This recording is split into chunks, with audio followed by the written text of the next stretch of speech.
And I think that we are live. Good morning, good afternoon, good evening, every breathing one. Let me check 1 second my setup. If somebody sees me in the rightest way, yeah, it's perfect. C'est parfait. Bien le bonjour à toi en espérant que justement cette vidéo te trouve dans les meilleures formes, la meilleure condition. Tu vois, j'ai amélioré un petit peu, enfin amélioré, j'ai tenté de changer un petit peu mon setup. Là, tu vois mon gobelet bordelais, là où je, justement, où je bois mon jus d'aloe vera le matin, qui s'est invité dans le champ. Tout va très bien. On est en direct, c'est Improve Your English Daily, c'est la capsule quotidienne qui te permet dès maintenant d'améliorer ta progression en la pratique de la langue anglaise et en abordant justement le thème de l'apprentissage de l'anglais sous un angle, des angles complètement fun sur lesquels tu n'aurais jamais pu imaginer, et pourtant, et pour cause, puisque les possibles pour pouvoir s'améliorer à l'anglais quand on est francophone et qu'on est déjà anglophone mais qu'on ne le sait pas encore, eh ben, c'est de rassembler tous les moyens, tout ce qui est possible sous les différents piliers pour pouvoir améliorer justement sa pratique. Et cette semaine, on aborde justement la thématique de la compréhension d'un texte, que ce soit un article, que ce soit des sous-titrages que tu vois dans une vidéo, ou bien que ce soit un journal de compréhension pour améliorer ta compréhension de l'écrit sous un petit peu punchy. C'est ce qu'on a fait toute la semaine parce qu'au moment où dit et les 4 vidéos précédentes, je t'ai donné donc des angles très concrets, très pratiques, des angles de vue, notamment des prises de position et des principes par rapport à la façon d'aborder l'anglais à l'écrit.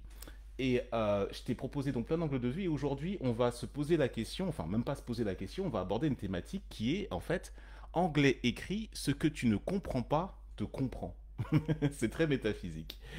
Bien entendu, je vais aborder mon propos, mais avant, je te rappelle que dans les liens qui sont dans la description de cette vidéo, quelle que soit la plateforme vidéo sur laquelle tu me regardes, il y a tous les éléments, tous les réseaux sociaux pour pouvoir me suivre. Donc tu peux donc t'abonner sur la chaîne YouTube, me suivre sur la page Facebook de Improve Your English. Tu peux me suivre aussi sur Instagram et également me suivre sur le canal Telegram de Improve Your English. Également, il y a plusieurs moyens pour pouvoir me suivre, mais également tu disposes aussi de la possibilité de commander ton cours. Je t'expliquerai ça un petit peu à la fin pour voir justement si tu es éligible, et je pense que oui, hein, il y a de grandes probabilités que oui, si tu es éligible à la méthode Improve Your English, où on t'apprend l'anglais justement avec l'utilisation de tes ressources joyeuses, on utilise ta thématique de prédilection pour te faire progresser à la langue anglaise, et du coup l'anglais devient un outil, ce n'est plus la fin de l'histoire, ça devient un outil comme tu pourrais apprendre l'espagnol ou l'italien ou n'importe quelle autre langue, justement, en appliquant ce même principe-là. Sauf que moi, l'anglais, ben, je parle l'anglais depuis 35 ans,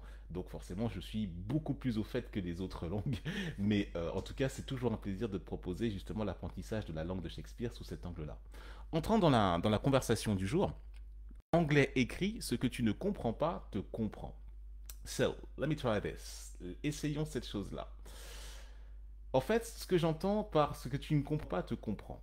Il y a un principe fondamental, tu sais, à Improve Your English, je t'encourage notamment à utiliser un domaine de prédilection, un thème qui t'intéresse pour pouvoir développer ton goût pour la langue.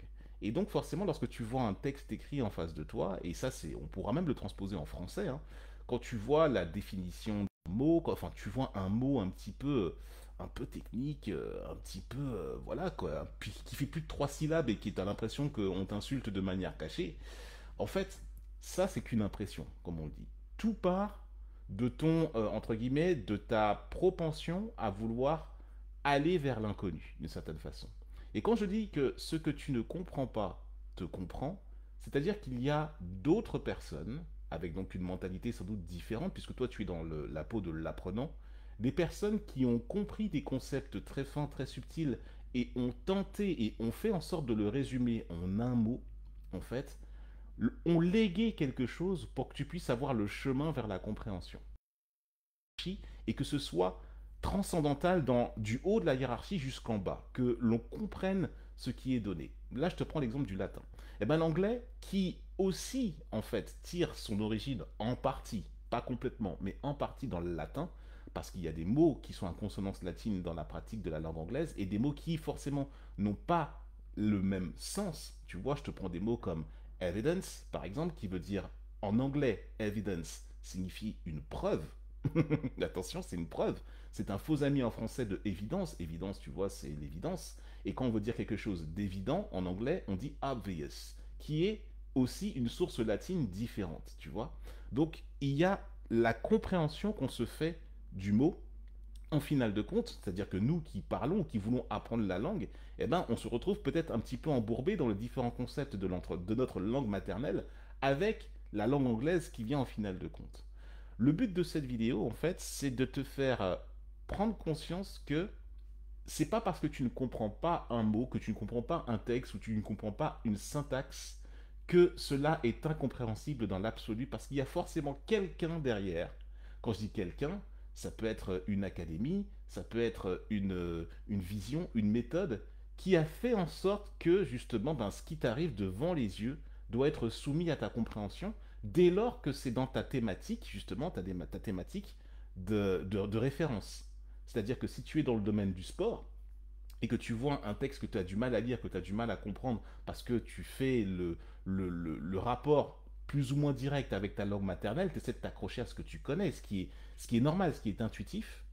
La chose à te dire, et c'est plutôt délicat en fait, c'est une philosophie, c'est un angle de pensée que je te propose de prendre, en fait, je t'invite à penser léger par rapport à cela, c'est de te dire que si l'information t'arrive, c'est que quelque part elle devait arriver, mais elle vient défier d'une certaine façon ta capacité à t'ouvrir justement à l'étymologie, à t'ouvrir à ce que les précepteurs, à ce que les anciens, les vieux académiciens ont voulu justement transmettre comme message avec leur vision, qui peut être, tu peux le considérer, ouais voilà, mais c'est un peu passéiste, ça fait un peu lointain, vas-y, on a progressé entre-temps.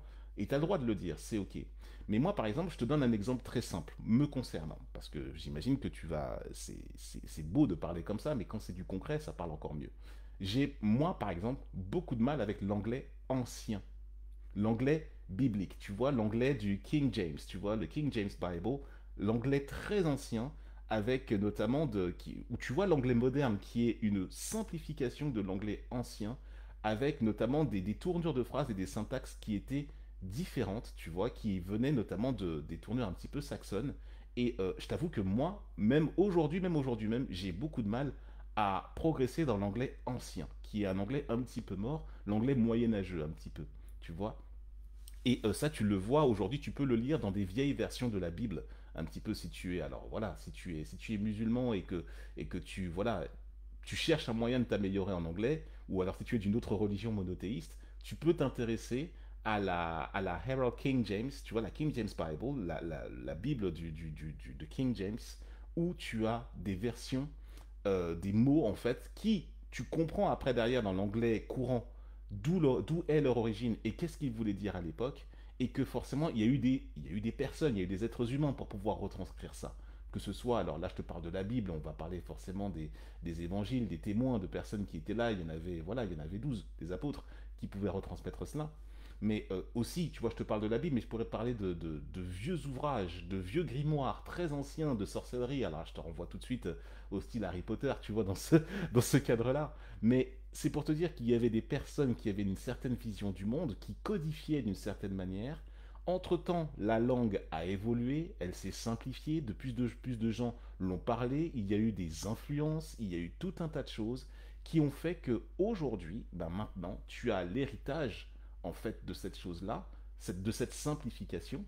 Et donc, quand je dis en titre que ce que tu ne comprends pas te comprend, c'est-à-dire qu'en gros, à l'époque, alors qu'on voulait apporter une certaine richesse, on voulait dire beaucoup de choses au travers le langage, dans des mots relativement synthétiques, aujourd'hui, à l'heure des influences, des outrecroisements, notamment de plein de populations qui se rencontrent et qui ont tendance dans l'anglais international à vouloir simplifier la pratique de la langue, le message ici, c'est pour te dire tout simplement que ce que tu ne comprends pas à l'écrit, des gens ont tenté de le comprendre, remonter à l'origine justement de ces personnes qui ont compris, qui ont voulu, de ce qu'ils ont compris, ont voulu retransmettre quelque chose, un message. Là, on rentre dans le domaine un petit peu du code, un petit peu civilisationnel. Eh ben, tu as la possibilité dès aujourd'hui de pouvoir t'y attarder dès lors que tu admets que tu ne sais pas, parce que tu ne le comprends pas tout de suite. Même moi, avec l'anglais ancien, l'anglais moyenâgeux, je ne le comprends pas. C'est pas parce que lui ne me comprend pas, enfin que moi je ne le comprends pas, que lui ne me comprend pas. En final de compte, c'est pour pouvoir dire ça. Voilà, c'est une thématique très poussée. Alors, et là encore, c'est une vision. Il y a des puristes, il y a des linguistes qui risquent de me tomber dessus à bras raccourcis pour me dire, ouais, mais ta vision, elle est un peu, voilà quoi, elle est un peu bizarre, elle est un peu archaïque, elle est un peu passéiste. Mais il faut bien comprendre que tout simplement, ce que tu dois garder en tête, c'est que c'est pas parce que tu ne comprends pas un texte à l'écrit qu'il n'est pas compréhensible, que lui ne te comprend pas toi en fait. C'est-à-dire que c'est à toi de monter ton niveau par les outils que je t'ai donnés justement ces quelques jours derniers où on parlait de compréhension de l'anglais à l'écrit. C'est à toi de monter le niveau, c'est à toi de te former, c'est à toi d'aller vers les personnes qui sont forcément beaucoup plus averties que toi dans le domaine et qui pratiquent l'anglais de manière vraiment, on va dire, habituelle, cyclique, et ben c'est là que tu as l'occasion de te former. Et ce que je voulais te dire en début de vidéo, si tu es encore là, si tu me suis encore et que tu as aimé cette présentation-là, un petit peu philosophique de la présentation de l'anglais à l'écrit, et que tu es sensible à mon énergie, il y a un lien dans la description de cette vidéo, au-dessus ou en dessous, tout dépend de la plateforme de laquelle tu me regardes.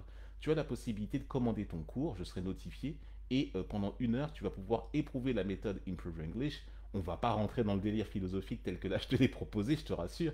On va aller dans des choses beaucoup plus concrètes, tu vois, dans des vidéos avec des règles, des méthodes beaucoup plus précises, où là, tu vas pouvoir justement, voilà, transposer dans ton domaine de prédilection les outils de compréhension et ce qui est nécessaire pour toi pour que tu puisses progresser dans la pratique de cette langue qui te permet forcément de t'ouvrir et de communiquer avec des milliards de personnes sur la planète, que ce soit avec des anglophones natifs ou à l'international avec d'autres pays où la langue anglaise n'est pas la langue native, mais c'est un outil de communication pour pouvoir commercer, échanger et partager.